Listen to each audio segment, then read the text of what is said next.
Sebastian Lizasok, Iñaki Muruak, Angel Mari Peñagarikanok eta Andoni Egainak bertsotarako hitzordua zeukaten Mutiloako Lierni auzoan.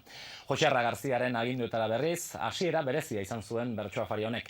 Jatorduan, estalita ekarri zizkieten platerak bertsolariei eta jolas bat proposatu.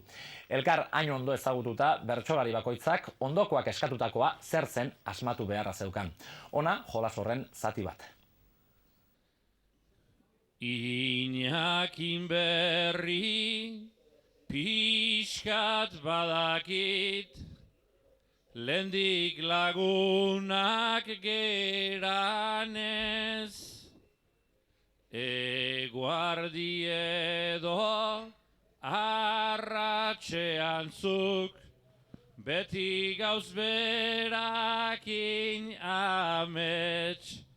Estetik usten zer dagon baina, ondo nago usaimenez, odolkiak inestira txarrak eta zakin ere ez.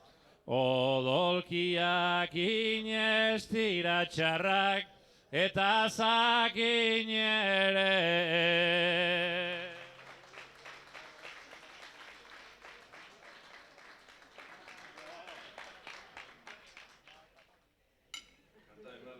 Gogoratzen naiz nola saminez, behin egin zenuen bando, aginaldera ezoten haute, egun baten eramango, neure bizitzan nik nahi hainbeste, angula ez baitet jango, nik sentitzen dut gaurkoan ez da, angula hundirik izango.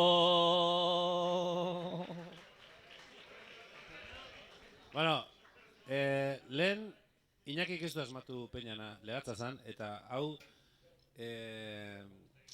arbitroak erabakitzen du penaltia gaizki bota dula eta berriz botatzeko. Esan egin behar dek ze uste deken dana.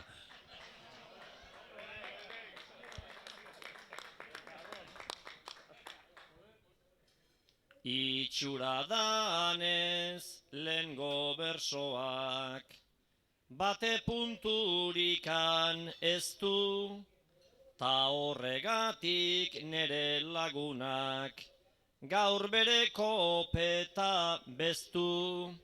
Beste gauza bat akordatzen zait, naizta izan justu, hemen gibela jarri diela, egingo nuke apustu.